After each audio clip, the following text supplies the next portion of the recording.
ఓం సదాశివసమారంభాం వ్యాసశంకరమధ్యమాం అస్మదాచార్యపర్యంతాం వందే గురుపరంపరాం. జ్యోతిష్ శాస్త్రాన్ని భావితరాల వారికి ప్రసాదించిన ఋషుల యొక్క పాదపద్మాలకి నమస్కారం చేసుకుంటూ, అలాగే నాకు ఈ జ్యోతిష విద్యను నేర్పిన గురువర్యులు జ్యోతిష బ్రహ్మ కీర్తిశేషులు శ్రీ ఈరంకి సూర్యనారాయణమూర్తి గారు, సూర్యశ్రీ దైవజ్ఞ గారి యొక్క పాదపద్మాలకి నమస్కారం చేసుకుంటూ, ఓం శ్రీ మహాగణాధిపతి నమః, శ్రీ గురుభ్యో నమః, హరి ఓం. వీక్షకులందరికీ నమస్కారం. జనవరి నెల 14వ తారీఖు లగాయితూ జనవరి 20వ తారీఖు వరకు ఉండేటువంటి గ్రహగతుల ఆధారంగా ద్వాదశ రాసుల వారికి ఈ వారం ఏ విధమైనటువంటి శుభాశుభ ఫలితాలు కలగబోతూ ఉన్నాయో ఈ కార్యక్రమం ద్వారా తెలుసుకుందాం. కర్కాటక రాశి వారికి ఈ వారం సానుకూలమైనటువంటి గ్రహగతులు గోచరిస్తూ ఉన్నాయి. ముఖ్యంగా గత వారంతో పోల్చుకుంటే ఈ వారంలో అనుకూలించేటువంటి గ్రహాల యొక్క సంఖ్య కొంచెం తగ్గినది. ఇప్పటి వరకు శుక్రుడు పంచమ స్థానంలో యోగిస్తూ ఉంటే ఈ వారం 18వ తారీఖు లగాయితూ భృగు షట్కము అనేటువంటి ఒక దోషభూయిష్టమైనటువంటి స్థానానికి ఆయన వెళ్ళబోతూ ఉన్నారు. అయితే ఇప్పటి వరకు యోగిస్తూ ఉన్నటువంటి షష్ఠ రవి సప్తమ స్థానంలోకి ఆయన సంచారం చేయడం వల్ల రవి బలం కొంత తగ్గుతుంది.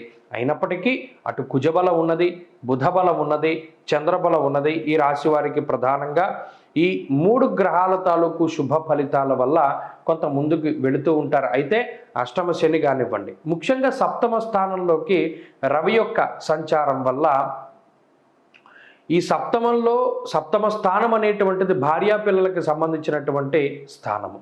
అయితే ఈ స్థానంలోకి రవి ప్రవేశం దారాపీడా సుతామయం ఉత్సాహభంగ కార్యాణి అన్నారు. అంటే ఒక రకమైనటువంటి ఉత్సాహం తగ్గిపోతుంది. గతంలో కొన్ని విషయాలకి ఎక్కువగా ఉత్సాహాన్ని చూపించినటువంటి కర్కాటక రాశి వారు ఇప్పుడు ఆ పనులని ముందుకు తీసుకెళ్లడంలో కొంత జాప్యాన్ని చూపిస్తూ ఉంటారు. ఇది చేద్దాంలే, ఇది చూద్దాంలే, లేదా అప్పుడంటే మనం చేద్దాం అనుకున్నాం కానీ ఇప్పుడు చేసే పరిస్థితులు లేవు కదా అనేటువంటి ధోరణి ఈ రాశివారిలో పెరుగుతూ ఉంటుంది. అయితే ప్రతి పని కూడా కొంత వాయిదా వేసుకునేటువంటి పద్ధతి కూడా ఈ రాశి వారికి అలవడుతూ ఉంటుంది. కొంత బద్ధకం అధికంగా ఉంటుంది. కొన్ని సందర్భాల్లో శరీరం సహకరించినటువంటి పరిస్థితులు కూడా ఏర్పడతాయి. ఏదేమైనప్పటికీ వారాంతంలో మాత్రమే కొంత శుభ ఫలితాలు ఈ కర్కాటక రాశి వారికి ఉన్నాయి. ప్రత్యేకించి ఈ రాశివారి ఈ పండగల్లో ఎటువంటి జూదాలు, స్పెక్యులేషన్లు ఇటువంటి వాటి జోలికి పోకుండా ఉండడం చెప్పదగినటువంటి సూచన. దానివల్ల కొంత ధన నష్టం అనేటువంటిది కనబడుతూ ఉన్నది. అలాగే ఉద్యోగ వ్యాపారాల పరంగా కర్కాటక రాశి వారికి కాలం బాగున్నది. కర్కాటక రాశి వారికి ఉద్యోగ పరంగా ఉండేటువంటి ఒత్తిళ్లు తగ్గుముఖం పట్టడం, వ్యాపారం అభివృద్ధి పదంలో ఉండడం అనేటువంటిది కనబడుతూ ఉన్నది. అలాగే కొత్త వ్యాపారాలు మంచి ఫలితాన్ని ఇస్తాయి. విద్యార్థులకి కాలం అనుకూలంగా ఉన్నది. స్త్రీలకు ప్రత్యేకించి కుటుంబ సౌభాగ్యం అభివృద్ధి చెందుతుంది. కుటుంబంలో ఒక సఖ్యత వాతావరణం ఏర్పడడంలో మీరు క్రియాశీలకమైనటువంటి పాత్ర పోషించడానికి అవకాశం ఉంటుంది. కర్కాటక రాశి వారు ఈ వారం మరింత అనుకూలమైనటువంటి ఫలితాన్ని సాధించడానికై పరమేశ్వరుని యొక్క ఆరాధన చేయడం చెప్పదగినటువంటి సూచన.